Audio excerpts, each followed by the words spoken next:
കിൻസുഗി. ജപ്പാനിൽ ഒരു art form ഉണ്ട്.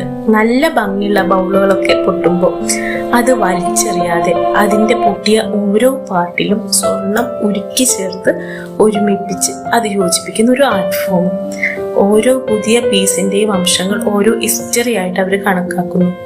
ഇതൊക്കെ പോലെ തന്നെയല്ലേ നമ്മുടെ മനസ്സും.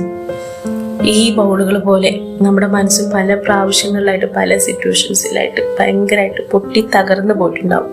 അപ്പോൾ നമ്മൾ എന്താ ചെയ്യേണ്ടത്? തളരാതെ നല്ല സ്നേഹമാകുന്ന സ്വർണം, മനസ്സിലായോ? കുറച്ച് സ്നേഹമൊക്കെ ഒഴിച്ച് നന്നായിട്ട് ഉരുക്കി ഒഴിച്ച് നമ്മുടെ ഓരോ മുറിവുകളും നമ്മൾ തന്നെ ഹീൽ ചെയ്യും. ഓരോരുത്തരുടെ ഹീലിങ്ങും ഡിഫറെൻ്റ് ആണ്, ഓരോരുത്തരുടെ ജേണിയും ഡിഫറെൻ്റ് ആണ്. ഞാൻ ഈ പറയാൻ ഉദ്ദേശിച്ച കൺസെപ്റ്റ് നിങ്ങൾക്ക് മനസ്സിലായി എന്നുണ്ടെങ്കിൽ ഒരു ലൈക്ക് അടിക്കുക. സ്നേഹം കൊണ്ട് നമ്മുടെ ഒക്കെ മുറിവുകൾ മാറട്ടെ.